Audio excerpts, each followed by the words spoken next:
to, and even Benjamin. Benjamin was a very small tribe, but in this case, Benjamin didn't. Because who was of the tribe of Benjamin?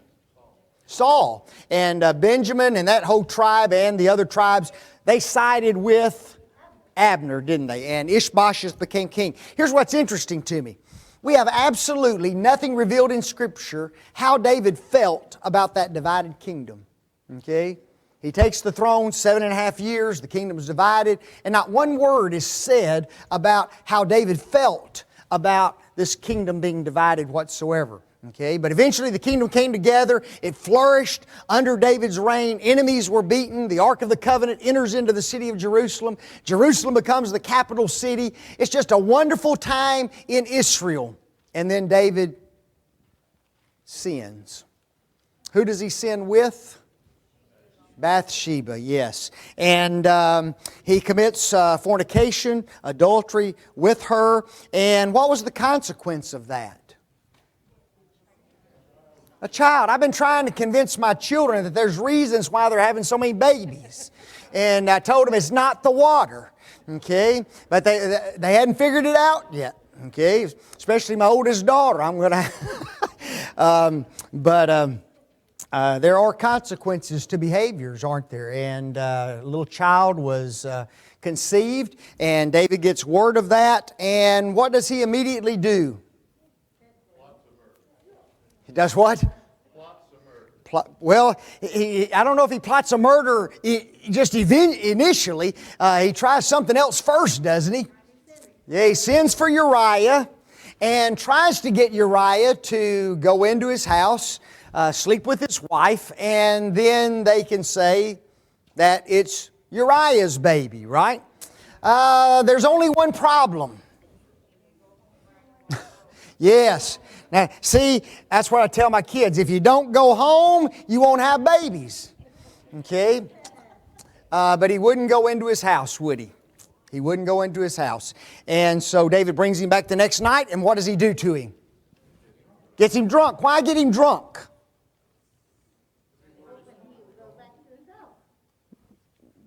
Well, yeah, but he tried that the night before. Why get him drunk? Oh, come on, folks. What happens when you get drunk? Yes, you're not rational. You lose your inhibitions. You're not thinking the way you normally think. Okay, you're intoxicated. So David thought, he was so rational the night before, right? What was his reason for not going into the house? I don't know if he felt guilty, but he felt more loyal, did he not? Okay, I'm a loyal soldier. And we've got soldiers on the battlefield, Joab, and the troops are out there fighting. And how can I go and do this while they're out there? So he's very loyal, isn't he? And so David thinks, well, if I get him drunk enough, he'll forget all that. He'll go in, he'll sleep with Bathsheba, and everything will be okay. And that doesn't happen, does it? Okay, he continues to be loyal. So David has to go to plan B, doesn't he? And that's where we are in this lesson. I've entitled this particular chapter, The Removal of Uriah from the Equation. Okay? Let's just what? Let's just get rid of the old boy. Okay? 4 points. The death letter, the death executed, the death report, and the death approved. Those were my 4 points. Well, when you just hear those, the ring of that word, right? The death letter. Wow. And then the death executed. It's actually carried out, isn't it? And then there's the report of the death. And then the approval of the death. That just goes all over you. Okay? But that's exactly what transpires in this particular chapter. Anybody else want to give their outline before we move on? So usually there's one or two bold enough. All right, Carol's got one. I said David sets the stage. Is that point 1? Yeah. David sets the stage, point 1. David's plan worked. Joab plans an excuse. Bathsheba weeps. And David weds. I like that. Boy, isn't that the truth? All right, well, let's just go through the chapter and let's talk about it some. To whom did David write a letter after Uriah refused to return to his home the second day? Joab, yes. And it came to pass in the morning that David wrote a letter to Joab.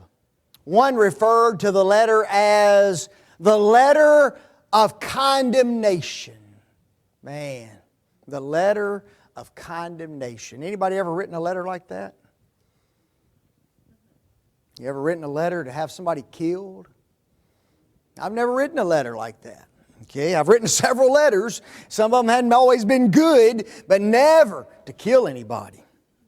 Who took the letter to Joab? And sent it by the hand of Uriah. Very. I wrote this, could there be anything more despicable than that? I've heard a lot of heartless. What else did somebody say? I heard pretty bad. Somebody else said something a while ago that was a good word. I heard it and then I didn't emphasize it. I should have. I put down this. Uriah was a good man, wasn't he? He was a good man. Number 2, Uriah was a loyal servant of David. He served in his army. He was one of his what? One of his mighty men. One of his top 30 soldiers that he had in his army. He was a committed soldier. Okay? A committed soldier. And David knew, if I give this man this letter to take to Joab, guess what he won't do? He will not open it and read it. Isn't that something? I don't know about you. President give me a letter, take somewhere. I'd be kind of interested. What's in that thing, wouldn't you? Okay? Now Uriah is carrying his own death letter, written by his commander, in order to cover up his commander's sin against him. That's even worse. Right? Wow.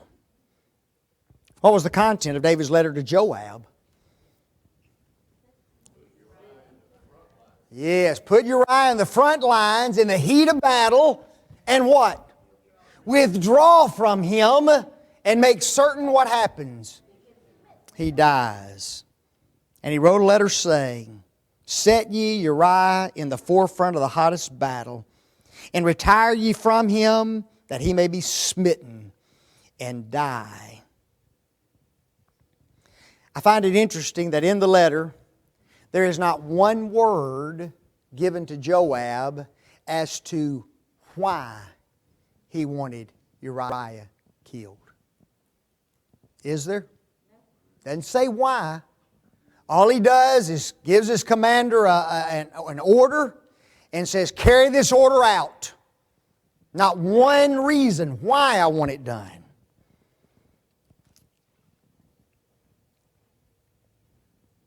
I wrote this down too. Overall, and this is hard to write, okay? Because it almost doesn't sound like the truth, okay? Overall, David is not an evil man. Is that true or false? Well, it's tough, isn't it? See? We're talking about a fornicator.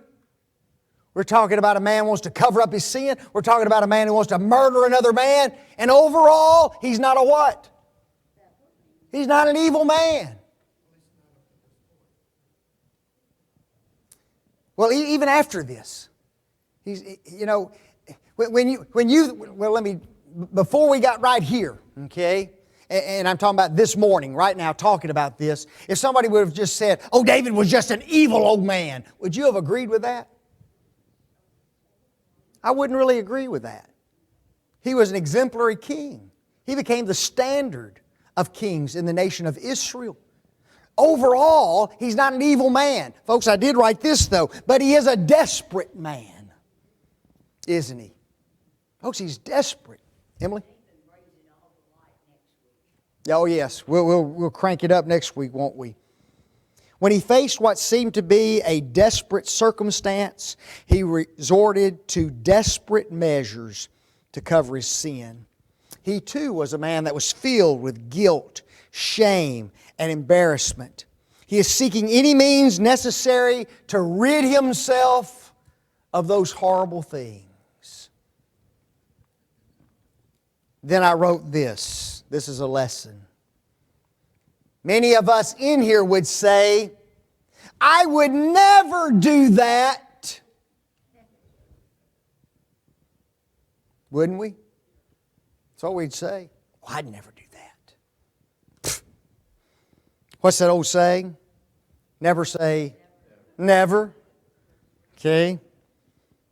1 Corinthians chapter 10, 12. Wherefore let him that thinketh he standeth take heed lest he fall.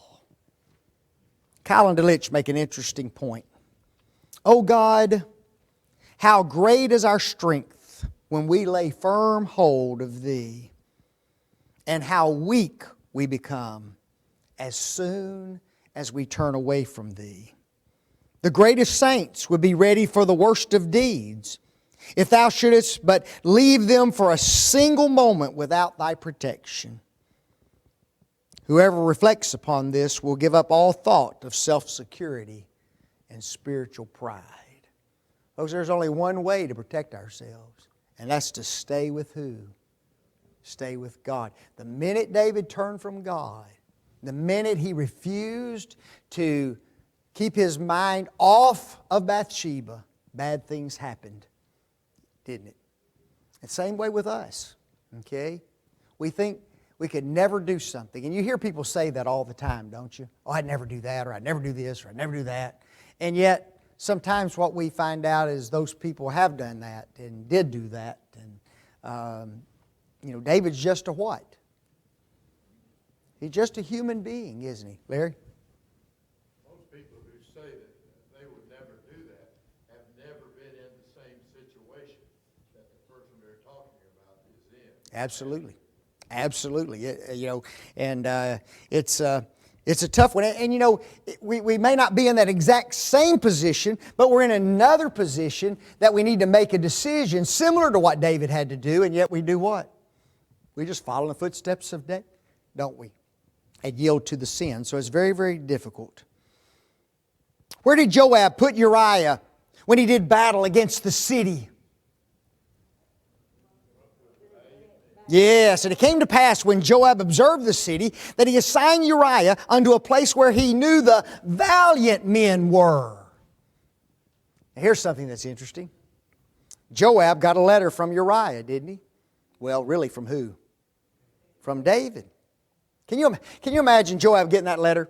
He knows Uriah because he's already been asked to send Uriah to David, right? So he knows Uriah's gone. Now Uriah comes back, hands him a letter, he opens it up, he reads the letter, kill Uriah, Uriah's standing in front of him. Can you imagine that? And then guess what he does?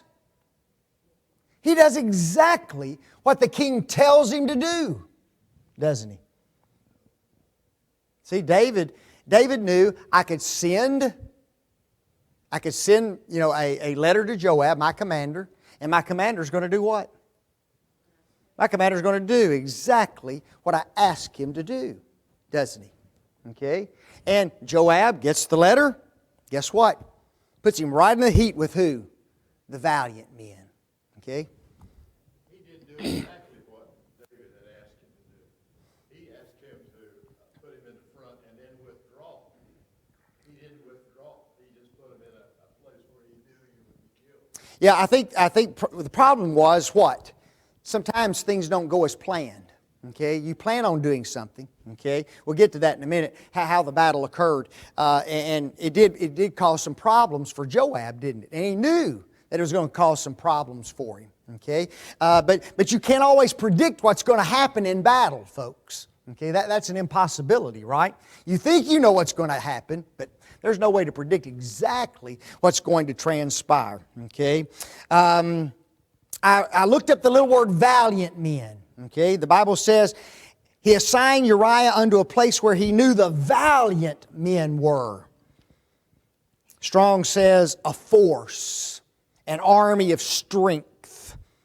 Brown Driver and Briggs defined it as strength, might, force, army. Folks, he put him where David asked him to put him, in the heat of the battle against the strongest, most fierce of the enemy's army. Okay? So he at least obeyed in that sense. I wrote this question down. Should Joab have questioned the orders of his king?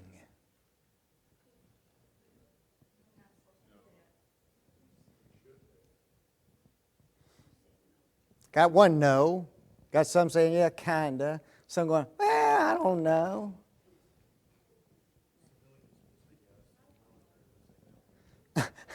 Michael says, civilians would say yes, military says no. Let me ask you this. In the military, and I'm not a military man, so I don't know the answer to this question. And in my mind, I think I do, but I can't give a quote to it. Are there ever orders that you're not supposed to obey? Okay, you disobey an unlawful order.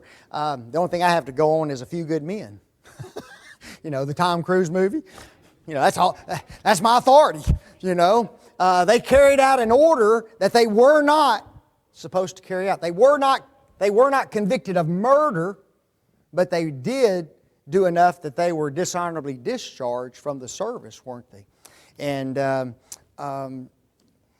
I wrote down a couple of things. I said, number one, he knew the character of this soldier, didn't he? He's one of David's 30 top officers. He knew how hard he fought. He knew how loyal he was. But he did not know what had transpired between him and David in the city of Jerusalem, did he? You see, Uriah may have been found out to be a what? A spy. He may have been found out to be someone who was helping the enemy in some way, and David is just wanting to get rid of him. So Joab just what? He doesn't question it. He just obeys the order, doesn't he? Clark writes this. But what shall we say of Joab, the wicked executioner of the base commands of his fallen master? He was a ruffian, not a soldier, base and barbarous beyond example in his calling, a panderer to the vices of his monarch, while he was aware that he was outraging every law of religion, piety, honor, and arms.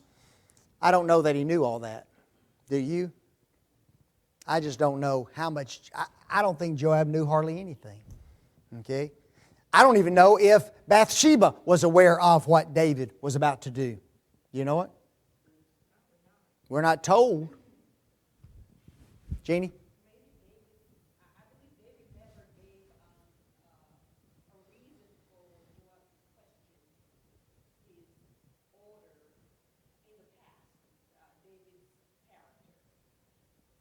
So yeah, you got, not only do you have Uriah's character, you have David's character as, like you say, the king.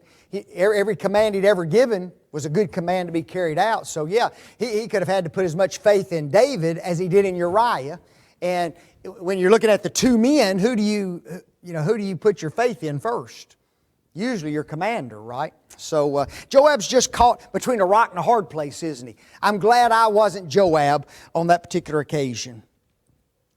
True or false? Some of David's servants other than Uriah died in the battle. True. And the men of the city went out and fought Joab, and there fell some of the people of the servants of David. Guys, it just got worser. Didn't it? How many people did David want killed? One. He only wanted one, Uriah. And now guess what? Servants. I don't know how many. We're not told how many. One's going to be named. Okay? Apparently, a very valiant soldier in David's army. Okay? But now we have many people killed because of David's sin. It's not just Uriah who's been murdered. Many innocent individuals. These individuals had nothing to do with any of this. And now they are lying slain on the field of battle. All because of who? David. It's not just one person, Uriah, that he killed that day. True or false? Uriah was killed as David commanded. True. And Uriah the Hittite died also. Think about this. Uriah gave his life freely and joyfully for his king and his country, didn't he? Uriah just thought what? I'm fighting the battle. My commander Joab wants me to fight right here in the heat of the battle among the valiant men. And guess what Uriah did? He never questioned it, did he? Out to the field he went and started fighting joyfully as a soldier, as an honorable soldier, a loyal soldier. Sure. However, he was really being betrayed by his king in more ways than one. Well, that's sad, isn't it?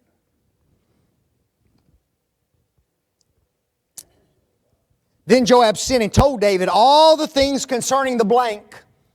The war, yes. Was it common to report what happened in the battle to the king? Oh, yes. That was very common. Constantly keeping the king updated as to what was transpiring. And in this particular case, do you think David was extremely interested in what had happened? But wouldn't it have been something if Uriah had survived that battle? Man. What reaction from David was Joab scared of? Yes, anger. And charged the messenger, saying, when thou hast made an end of telling the matters of war unto the king, and if it be so that the king's wrath arise. You see, the battle didn't go as what? As planned. Okay? Uriah is not the only one who's dead. There's many who have died. And that wasn't what David wanted. Put Uriah out there, like Larry said, withdraw from him, and guess what? Uriah dies. Been the perfect plot, would it not? But now he's got to go take back the news of the war, and the war now is what? Many have died, and who? And Uriah. But now there's many. Wrath, heat, anger, rage, burning displeasure, wrath, burning anger.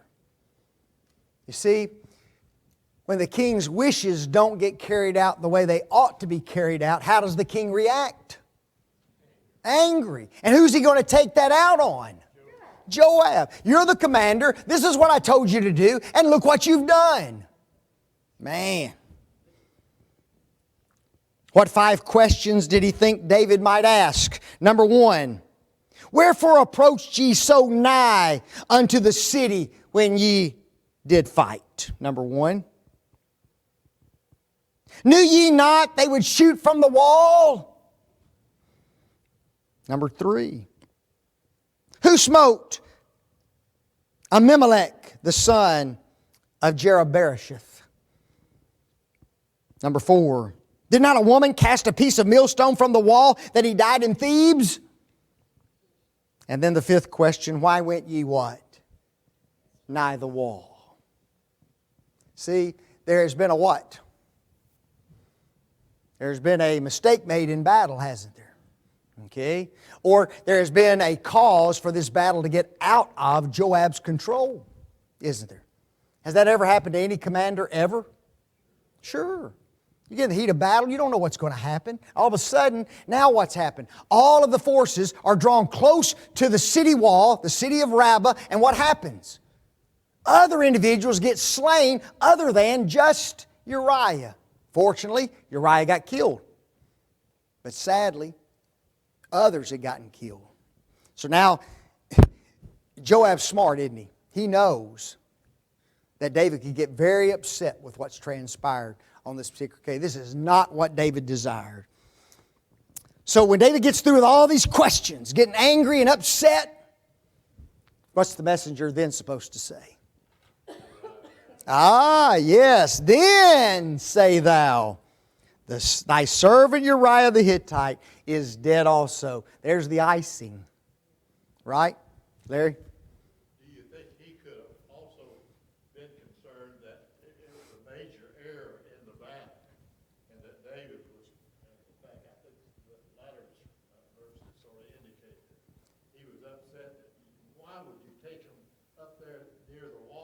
Oh, yeah. That was a foolish military mistake. Big time. He would have been angry at that. And who would have gotten the blame for it? It would have been Joab.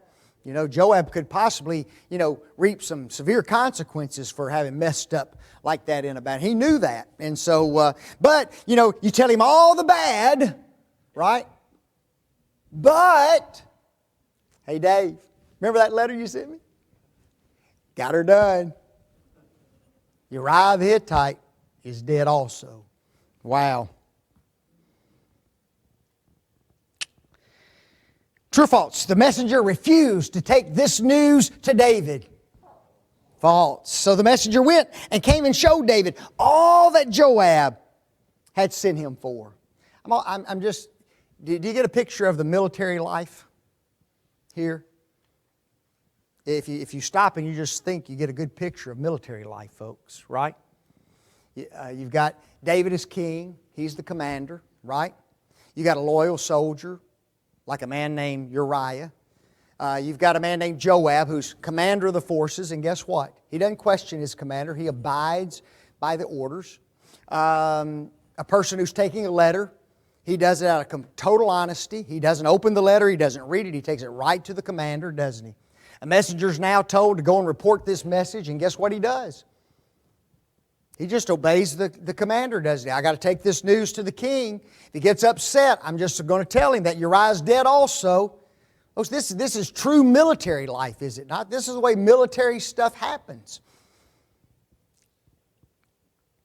How did the messenger picture the battle to David?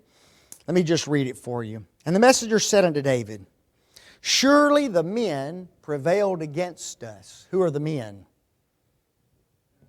The other army, okay? Especially those valiant men. And came out unto us in the field. So they come out of the city into the field, okay? And we were upon them, even unto the entering of the gate. So what happens? We're beating them. They first come out to us, and we're what? We start pushing them what? We start pushing them back. And guess what we do? We get too close to what? We get too close to the walls. And the shooters shot from off the wall upon thy servants. So he lets him know what? We made a mistake, didn't we? Here's the way it happened, David. They came out after us, we pushed them back, and we just got too close to the wall, and all of a sudden, they're shooting arrows and men are dropping like crazy. But something else happened, didn't it? How did the messenger end his report to the king? Listen to how he goes. And some of the king's servants be dead, and thy servant Uriah the Hittite is dead also. So David is going to have to do what? He's got to take bad news with what? Good news, doesn't he? Okay? Yeah, it's bad. But guess who's responsible for this? I is. David was, wasn't he? He's responsible for this whole mess. And so now he's got to, am I going to get mad at Joab? Am I going to get mad at the army? Or am I just going to accept what's transpired because at least Uriah's dead? True or false? David responded to Joab's message with understanding. Listen to this, guys. Then David said unto the messenger, thus shalt thou say unto Joab, let not this thing displease thee, for the sword devoureth one as well as another. Don't worry about it, Joab. It's okay. Battle's battle, isn't it? You go to battle, guess what's going to happen? There's going to be some loss of life. Oh well, it's okay. Don't be upset. Don't let it displease you. I'm okay with this. Unbelievable that a king would react that way to the death of innocent people, folks. I did write this. We see David's heart being very cold at this time, don't we? The loss of life doesn't seem to bother him at all. In fact, he justifies it. doesn't he? Oh well, that's going to happen. Do congregations of the Lord's people, elders, sometimes make decisions kind of that callously? Oh well, going to lose a few. It's just the way it is. Now we're not talking about what? We're not talking about the loss of life. We're talking about possible life of souls, aren't we? Oh well, that's the way it goes. And they do that engaging in things that are sinful in nature.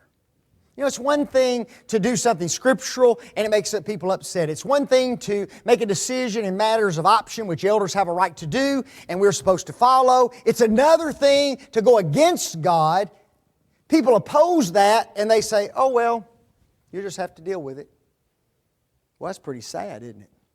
And yet, sometimes individuals have almost this heart of David that we see. Yes? David apparently questioned, though, back in verse 20, 21, when he asked, didn't you know that you were too close, that they were shooting from the wall? Well, now, those were Joab's. That's what Joab thought David might say. Okay? If he says this to you, and he listed those 5 questions, he says, then in with this. What? Uriah is dead. But when he got the news, guess what? When he told him Uriah was dead also, he didn't even question it. He never said a word about it. He just told him what? That's okay. Gonna lose a few. And then he told him to do what? David encouraged Joab to make the battle stronger and overthrow the city. True or false? True. You're fighting the battle, you've lost a few, that's okay. Just keep fighting, overthrow the city, and everything will be fine. If they overthrew the city, the loss of life would be worth it to David. Isn't that something? How did Uriah's wife respond to the report of her husband's death? And when the wife of Uriah heard that Uriah, her husband, was dead, she mourned for her husband. Can you imagine? I doubt if David told her anything about his plan. At least to have Uriah killed. And then all of a sudden, you get the report that your husband's dead. Now, I wrote this down. The text tells us very little about this incident from Bathsheba's perspective. You know that? We don't have any insight whatsoever. She bathed herself. We know that. Was she right or wrong in doing that? I don't know. I don't know about this place where she was bathed. The Bible doesn't indicate anything about that. We do know that David had an opportunity to see her. Number 2, she committed adultery with David. Was it voluntary or did she feel like she had to? Because this is who? This is the king. Okay? This is not, some little bitty next door neighbor that she had adultery with. This is the king who called you in. Yes, she was fetched. Yes, that's another word for summoned. I just learned a new definition of fetched. He ordered her, didn't he? They sent for Bathsheba. So, you get a knock on the door. King wants to see you. Dude, She returned to her home. Number 4, she informed David of her conception. Number 5, she mourned the loss of Uriah. There are many questions that we have about her role in all this that will remain what? Unanswered. Note, since David was not sentenced to death, neither was she. The child, however, is a different story, isn't it, Larry? This would have been a good example of situation ethics. Oh, yes.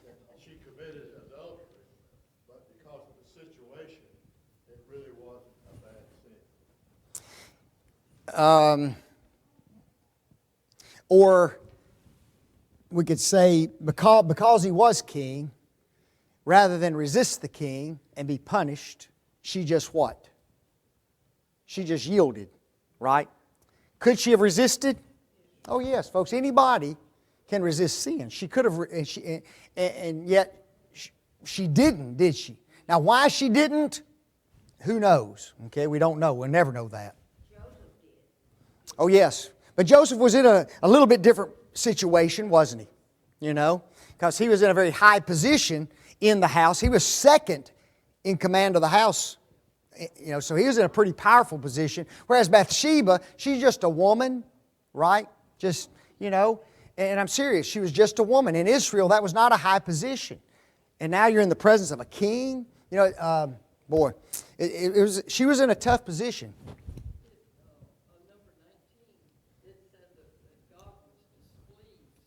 Yep.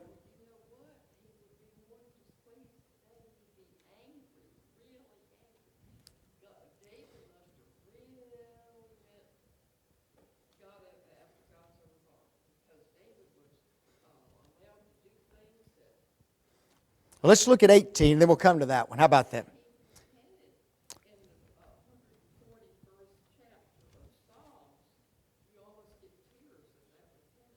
Yep, and we'll get to it. Next week, you're trying to get ahead of me. You're trying to get ahead of me. Number 18. What did David do with Uriah's wife after the time of her mourning was past?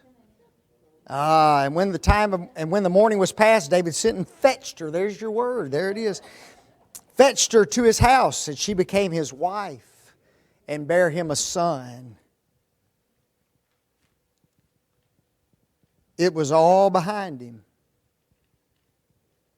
Wasn't it? It's all behind him. Oh yes, it's behind him.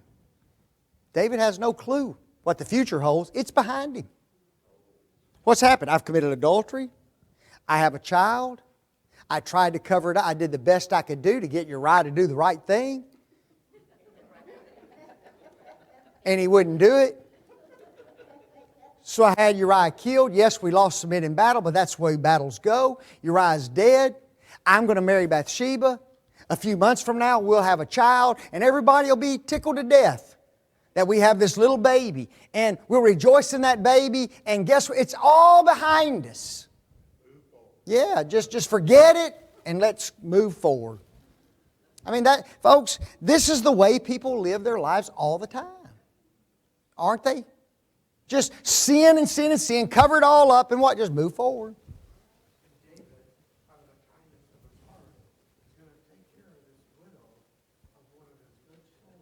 There you go. He's going to look good, isn't he? Yeah, did y'all hear that? David, out of the kindness of his heart, brought in this widow woman whose husband had been killed in battle, a loyal servant to me. Thank you. I bet he went to his military honors, didn't he? And said high praises for him, and then marries. And see, everything looks wonderful, folks. It really does. Okay? Oh, I'd have to go back and count. Probably about 6 or 8. Because he had some in Hebron, and now he had some in Jerusalem. Okay? And he had enough. Okay? Even more than 0 is enough. What was the Lord's response to, listen to this, the thing David had done? But this thing that David had done displeased the Lord. Anybody look up the word displeased? Did you look it up? Strong says to be broken up. Brown Driver and Briggs says to tremble, to quiver. Folks, when God looked down upon what David did, He shook in displeasure. It broke God's heart to see what David had done that day. He trembled. We see how sin impacts God. You see, we just think we can do anything and God's out there, He's God. Folks, God loves us. God cares for us. And we have a relationship with Him that we don't understand and don't appreciate. Okay, we don't understand how close God is to us. We may not be very close to God, but He's very close to us. And what we do impacts Him. And this sin hurt God. It hurt Him badly. He is broken up by our transgressions against His will. What's interesting to me is the text says what? And she became his wife and what? Bare him a son. Okay? Now think about that. She bare him a son. There's some time that's passed here, hasn't there? Say 6 weeks to find out you're pregnant, right? A couple of weeks to get him off the battlefield, get him back at home, get him back on the battlefield, and get him killed, right? Brings Bathsheba in, and so now we're 3 months maybe into the pregnancy or so, and so he marries her. 6 more months pass, and what? Child is born. Folks, we're talking about once we get some time behind us, after sin has occurred, what do? Everything's good, right? Got out of that one. You know, we kind of harden our heart, and we just keep going on with life, don't we? And yet we forget one person. And David forgot one person. And that was God. But the thing David did displeased God. Okay? Wow. It's not over till Nathan talks to you. Okay? Ain't no fat lady singing this time. It's when Nathan talks to you. All right. Do your homework. Yes, sir.